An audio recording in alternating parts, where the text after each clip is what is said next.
Hello students, good morning. अनुवाई में आगे बढ़ते हुए हम लोग पढ़ेंगे आज मापन से संबंधित मुख्य परिभाषाएं, जिसमें पहला हेडिंग है परास, जिसे कहते हैं रेंज।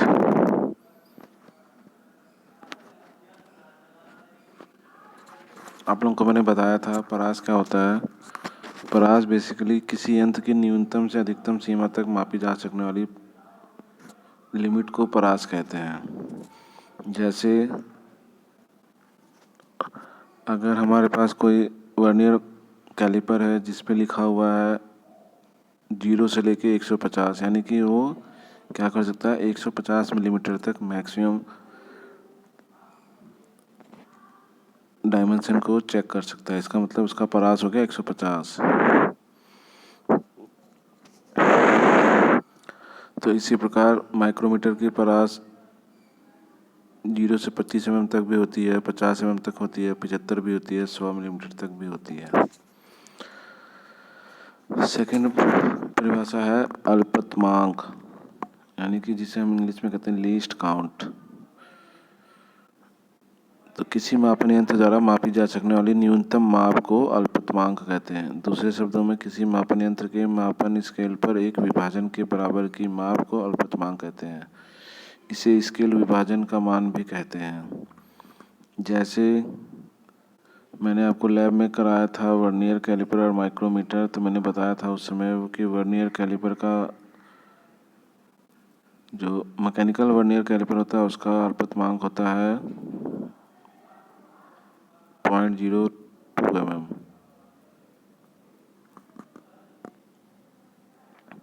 इसी तरह हर इंस्ट्रूमेंट के अपने अपने अल्पतमांक होते हैं। थर्ड है वास्तविक मान, एक्चुअल वैल्यू और ट्रू वैल्यू कहते हैं इसे। किसी मापन यंत्र के मापन प्रणाली में निवेश संकेत के परिमाण को उसका वास्तविक मान कहते हैं। किसी भी यंत्र द्वारा वास्तविक मान ज्ञात करना संभव नहीं है, इसके निकटतम मान का ही मूल्यांकन किया जा सकता है। नेक्स्ट है सूचित मान, यानी कि इंडिकेटेड वैल्यू। मापन यंत्र द्वारा जब किसी परिवर्तनशील मात्रा के परिमाण को सूचित या व्यक्त किया जाता है तो उसे सूचित माप कहते हैं। नेक्स्ट है स्केल अंतराल। किसी मापन यंत्र के पैमाने पर दो आसन्न विभाजनों के मध्य की दूरी को स्केल अंतराल कहते हैं।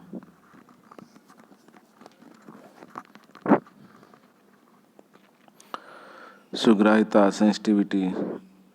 किसी यंत्र द्वारा मापे गए मान के सापेक्ष सूचक का विस्थापन सुग्राह्यता कहलाता है। दूसरे शब्दों में किसी मापन यंत्र की सुग्राह्यता स्केल अंतराल तथा स्केल विभाजन के मान का अनुपात होता है।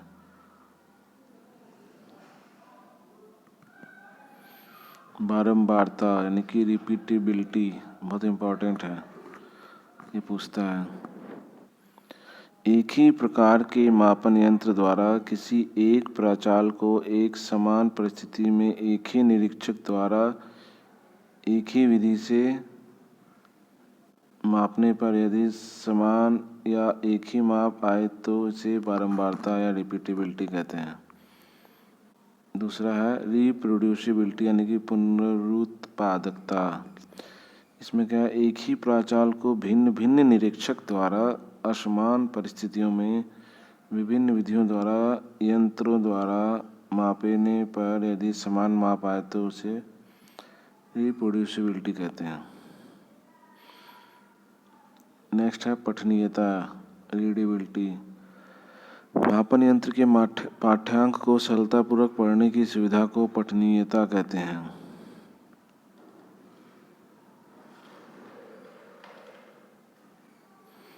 जैसे मान लीजिए अगर किसी यंत्र में पैमाने पर अंकित रेखाएं अत्यंत समीप हैं तो हमें क्या होगा, उसको पढ़ने में दिक्कत होगी, अर्थात हम ये कहेंगे कि उसकी पठनीयता कम है।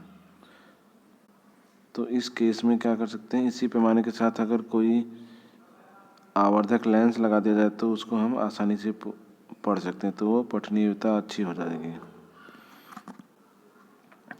अब है यथार्थता तथा सूक्ष्मता, यानी कि एक्यूरेसी और प्रिसीजन। बहुत इम्पोर्टेंट चीज़ है पूछता है ये भी। यथार्थता तथा सूक्ष्मता दोनों ही मापन प्रणाली से संबंधित हैं। यथार्थता किसी मापन यंत्र द्वारा मापी गई माप की वास्तविक माप से निकटता होती है।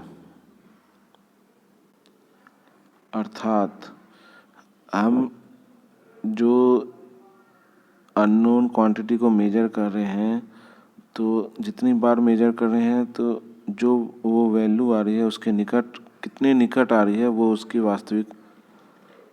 उसकी यथार्थता कहलाती है। जबकि सूक्ष्मता किसी मापन प्रणाली का बारंबारता गुण होती है। अर्थात समान परिस्थिति में ही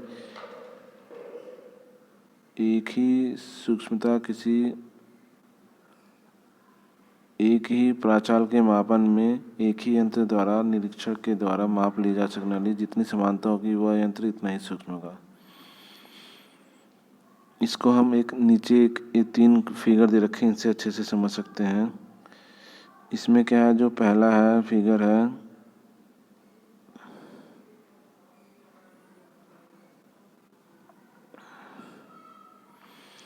वो दर्शा रहा है कि ये जो इंस्ट्रूमेंट है या माप है या प्रिसाइज है, परंतु यथार्थ नहीं है। क्यों?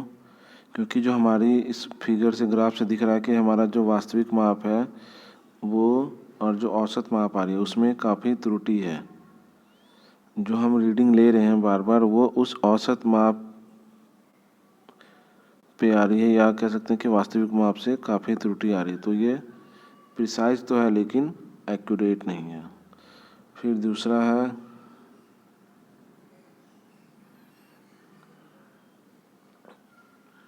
जो दूसरा वाला फिगर है वो ये बता रहा है कि वास्तविक माप के निकटता जो आ रही है, हमारी जो वैल्यूज आ रही है वो वास्तविक माप के निकट आ रही है। इसका मतलब ये एक्यूरेट है बट प्रिसाइज नहीं है। और जो तीसरा है वो फिगर शो कर रहा है कि एक्यूरेट भी है प्रिसाइज भी है। क्योंकि एक्यूरेट इसलिए कि वास्तविक माप के जितनी भी मापें लिए वो सब वास्तविक मापों के आसपास है या निकट है, और बार बार लेने पर भी वही मान आ रहा है। इसका मतलब ये प्रिसाइज भी है और एक्यूरेट भी है। नेक्स्ट हेडिंग है अंतर परिवर्तनीयता यानी कि इंटरचेंजेबिलिटी।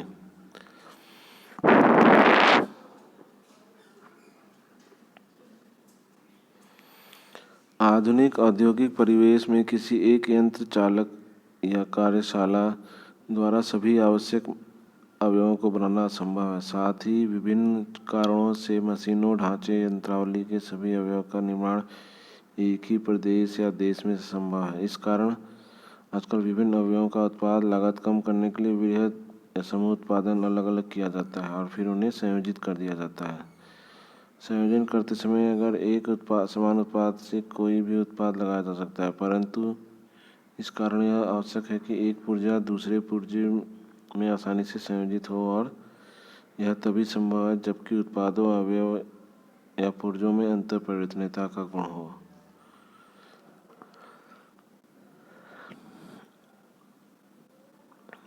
अतः ऐसी विधि जिसके द्वारा मशीनों के पुर्जे या अवयवों का उत्पादन निश्चित विमाओं में किया जाता है जिससे उनका संयोजन सरलतापूर्वक संभव हो सके।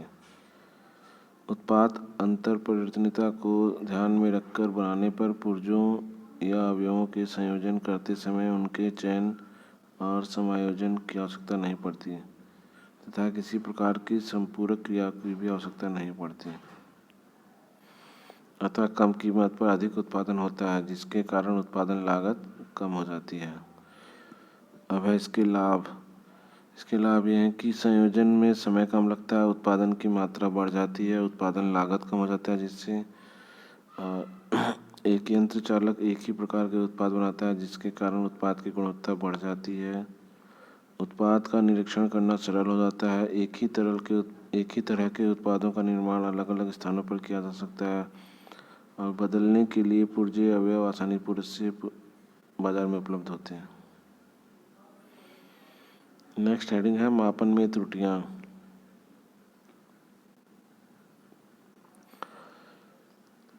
तो किसी यंत्र द्वारा मापे गए माप को सूचित मान और तथा वास्तविक मान के अंतर को मापन में त्रुटि कहते हैं। अर्थात जो एक्चुअल वैल्यू है और हमारी जो इंडिकेटेड वैल्यू है उसमें कितना डिफरेंस है, वही एरर कहलाता है। और त्रुटियों को निम्न वर्गों में वर्गीकृत किया गया है।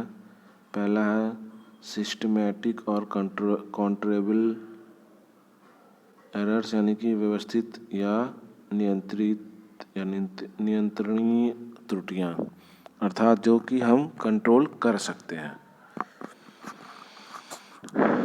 इनको नियामक त्रुटियां भी कहते हैं। मापन प्रणाली की वह समस्त त्रुटियां जिनके परिमाण तथा संवेदना को नियंत्रित किया जा सकता है, कंट्रोलेबल एरर्स कहलाती हैं। इन त्रुटियों का अध्ययन कर इनको नियंत्रित किया जा सकता है। यह निम्न प्रकार की होती हैं। पहला है कैलिब्रेशन एरर्स या अंशांकन त्रुटियां। मापन यंत्रों में त्रुटिपूर्ण अंशांकन के कारण त्रुटियों की संभावना होती है, जिसके कारण लंबाई के समय स्लिप गेज, साधारण पैमाना इत्यादि की माप में हल्का परिवर्तन हो जाता है तथा मापन यंत्र के जड़त्व, मंदन एवं घर्षण इत्यादि के कारण यथार्थ मापन संभव नहीं हो पाता। दूसरा, वातावरणीय दशाएं, एम्बिएंट कंडीशंस। ये त्रुटियां यंत्रों के परिवेश जैसे तापमान पर निर्भर करती हैं तथा स्थान एवं समय के साथ बदलती रहती है। इनका पूर्वानुमान नहीं किया जा सकता है। निर्धारित अंतर्राष्ट्रीय स्तर पर वातावरण की दशाओं के निम्न मानक निर्धारित किए गए हैं। पहला है 760 मिलीमीटर एच मरकरी वायु का दाब, 10 मिलीमीटर मरकरी का वाष्प दाब, 20 डिग्री सेंटीग्रेड का तापमान। और यदि इनमें से किसी एक के नियंत्रित न होने पर क्या होता है, संभावना त्रुटियों की बढ़ जाती है, जिनमें से तापमान का असर सबसे अधिक होता है। फिर है रूपांतरण त्रुटि, ट्रांसफॉर्मेशन एरर्स। यंत्रों की संवेदना को सूचक द्वारा सही प्रकार से रूपांतरित नहीं करने के कारण रूपांतरण त्रुटि होती है। संवेदनाओं को सही तरह रूपांतरित नहीं होने के लिए विभिन्न कारणों जैसे जड़त्व, मंदन, घर्षण आदि रिस्पॉन्सिबल होते हैं। फिर स्टाइलिश दाब, मापन करते समय कार्यखंड पर पड़ने वाले दबाव के फलस्वरूप भी त्रुटियां उत्पन्न होती हैं। कार्यखंड के अनुरूप दाब न होने पर सतह का विरूपण हो जाता है तथा यथार्थता कम हो जाती है। और लास्ट है त्यागने योग्य त्रुटियां। इस प्रकार की त्रुटियां लंबन, कार्यखंड के त्रुटिपूर्ण संरेखन, मापन यंत्र का अनुपयुक्त व्यवस्थापन आदि के कारण होती है। फिर है संयोगिक त्रुटियां या रैंडम एरर। इस प्रकार की त्रुटियां संयोगवश उत्पन्न होती हैं और इनका कंट्रोल कर पाना मुश्किल है। इनको दूर करना अत्यंत कठिन होता है क्योंकि इनके कारण स्रोत या परिमाण का आकलन मापन प्रणाली में नहीं किया जा सकता है। इस कारण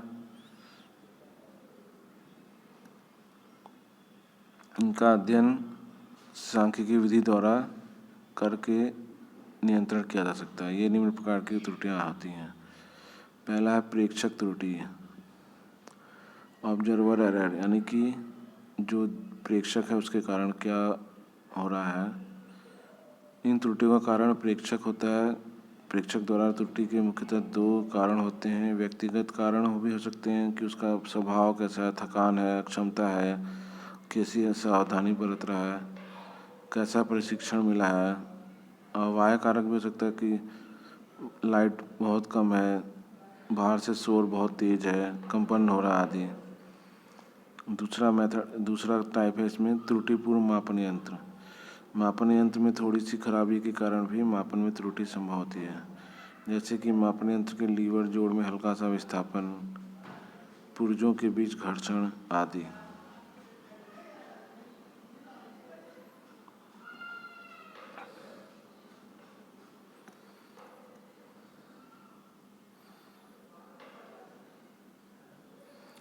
अब है मापन यंत्रों की त्रुटियों का समायोजन। किसी मापन प्रक्रिया के अंतर्गत त्रुटि का होना निश्चित है, परंतु कुछ सावधानियों को ध्यान में रखकर त्रुटियों को समायोजित कर सकते हैं या न्यूनतम कर सकते हैं। ये निम्न विधियां हैं। पहला हम ये कर सकते हैं, मापन यंत्रों की शून्य त्रुटि तथा बैकलैश को दूर कर देना चाहिए अथवा अंशांकन द्वारा उसका मान ज्ञात करके मापित मान में समायोजित कर लेना चाहिए। नेक्स्ट है, अंतर्राष्ट्रीय मानक के अनुसार मापन प्रक्रिया 20 डिग्री सेंटीग्रेड पर करनी चाहिए, अतः तापमान का अवश्य ध्यान रहे। नेक्स्ट है, मापन यंत्र का कोई पुर्जा यदि खराब है तो उसे तुरंत बदल देना चाहिए। नेक्स्ट है, मापन यंत्र को मरम्मत करने के बाद अंशांकन किए बगैर उपयोग में नहीं लाना चाहिए। नेक्स्ट है, समांतरता त्रुटि से बचने के लिए प्रेक्षक को सदैव सूचक के समांतर रहना चाहिए।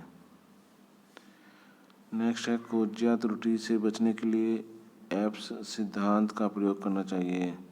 इसके अनुसार मापी जाने वाली विमा का अक्ष एवं यंत्र का अक्ष एक सीध में होना चाहिए।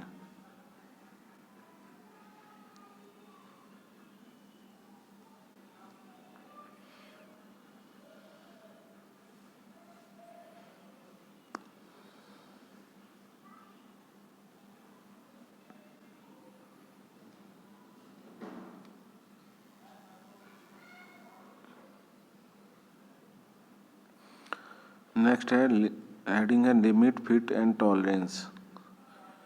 तो हम सबसे पहले जानेंगे इसमें नॉमिनल साइज क्या होता है। वह सामान्य आकार तथा माप जिसके द्वारा अवयव की पहचान होती है नॉमिनल आकार कहलाता है। यह मानक माप तथा या आकार की निकटतम माप होती है तथा इसके द्वारा ही अवयव की विशिष्टताओं को व्यक्त किया जाता है। फिर है मूल आकार, बेसिक साइज। यह वास्तविक सैद्धांतिक आकार अथवा माप है। इसके अनुसार अभिकल्पन की सीमाएं निर्धारित होती हैं। इसका मुख्य कारण यह है कि मूल आकार का माप करना सरल नहीं होता। इसी कारण किसी अवयव को बनाने के लिए उसके नॉमिनल आकार को लिया जाता है, क्योंकि मूल आकार या माप को प्राप्त करना कठिन होता है। फिर है वास्तविक आकार। यह वह आकार होता है जो किसी अवयव या पुर्जे को बनाने के बाद प्राप्त होता है।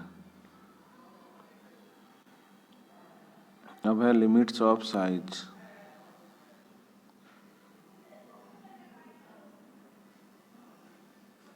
किसी अवयव के आकार को प्रदर्शित करने के लिए दो मापों को अनुमत करना होता है, जिसमें एक न्यूनतम होता है और दूसरा अधिकतम अनुमत माप होती है, जिसे कहते हैं इंग्लिश में मिनिमम परमिसिबल साइज और मैक्सिमम परमिसिबल साइज। और यही दोनों साइजें मूल माप को भी या मूल माप की दो सीमाएं निर्धारित करते हैं, जिन्हें क्रमशः लो लिमिट या निम्न सीमा और उच्च सीमा या हाई लिमिट कहते हैं। नीचे चित्र में शाफ्ट व छिद्र के लिए निम्न सीमा और उच्च सीमा दिखाई गई है। देखिए, शाफ्ट के केस में क्या होगा, जो उसका मिनिमम डायमीटर हो सकता है वो निम्न सीमा कहलाएगा और अधिकतम डायमीटर उच्च सीमा। उसी तरह छेद के लिए क्या होगा, या होल के लिए निम्न सीमा जो अंदर का साइज है वो होगा और उच्च सीमा बाहर का साइज, यानी कि मैक्सिमम होल को उतना बड़ा बना सकते हैं।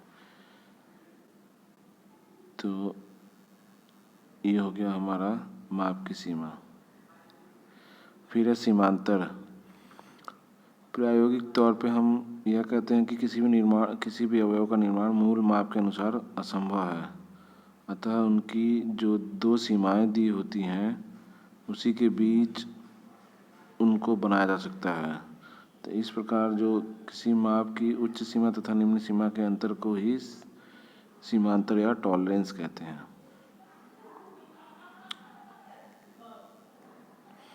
टॉलरेंस लिखने की दो प्रणालियां होती हैं। एक होता है एक पार्श्विक सीमांतर यानी कि यूनिलेटरल टॉलरेंस, और दूसरा होता है द्विपार्श्विक सीमांतर और बाइलेटरल टॉलरेंस।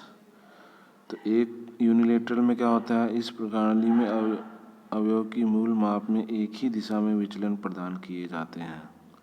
जैसा कि उदाहरण लिखा है 20 प्लस 0.05 और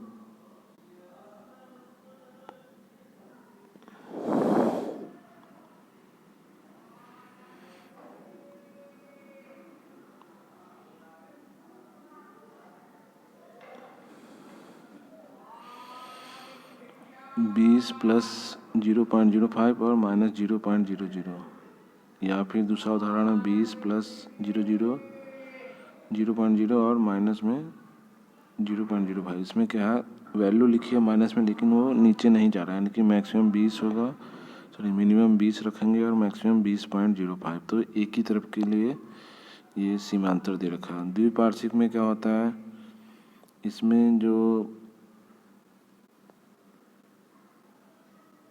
छूट दी जाती है वो मूल माप में दोनों दिशाओं में दिए जाते हैं। जैसे 20 प्लस माइनस 0.04, इसका मतलब हम उच्च सीमा हो जाएगी 20 प्लस 0.04 दैट इज 20.04, और निम्न सीमा हो जाएगी 20 माइनस 0.04 यानी कि 19.96 मिलीमीटर।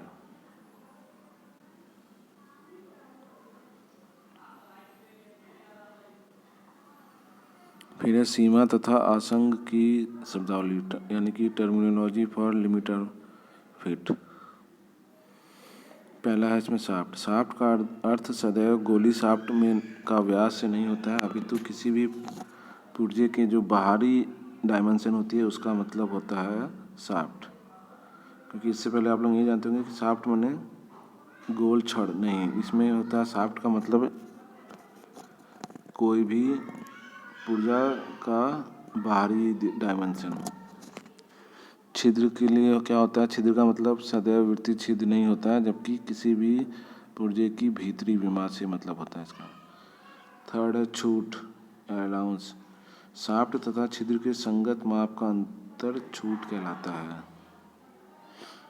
अधिकतम छूट क्या होता है, इसमें यह दो प्रकार का होता है। अधिकतम छूट किसी छिद्र की अधिकतम माप तथा उसके संगत शाफ्ट के न्यूनतम माप का अंतर अधिकतम छूट कहलाता है। न्यूनतम छूट किसी छिद्र की न्यूनतम माप तथा उसके संगत शाफ्ट के अधिकतम माप का अंतर न्यूनतम छूट कहलाता है। फिर है विचलन। विचलन यानी कि डेविएशन, किसी अवयव की वास्तविक तथा मूल माप का अंतर विचलन कहलाता है।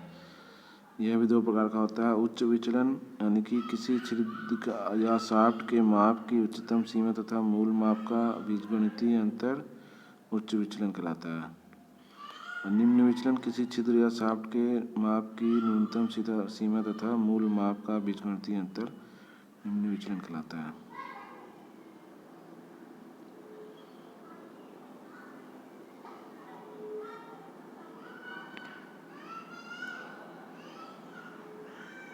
नेक्स्ट है फिट, या कहते हैं अन्वायोजन या आसंग। तो फिट क्या होता है, दो परस्पर मिलाने वाले पुर्जों या अवयवों के बीच कसाव या ढीलापन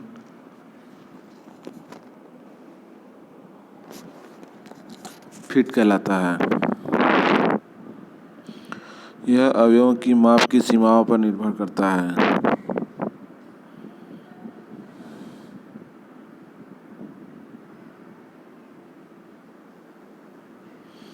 मिलान करने वाले अवयवों के बीच कसाव या ढीलापन उनकी विमाओं के अंतर, जिसे अवकाश या क्लियरेंस कहते हैं, पर निर्भर करता है।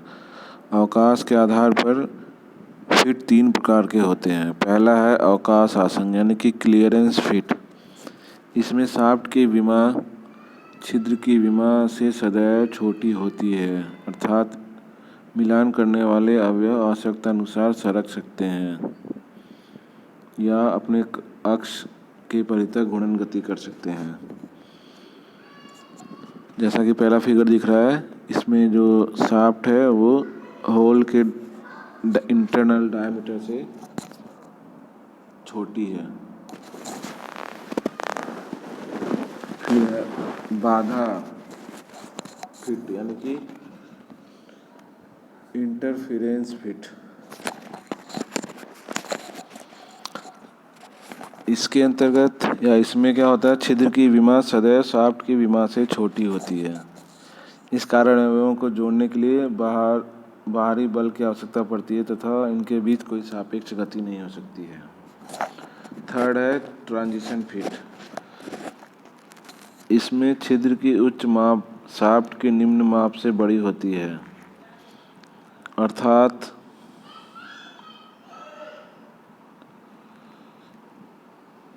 ये क्लीयरेंस और इंटरफेरेंस फिट के बीच का कोई एक मेथड है।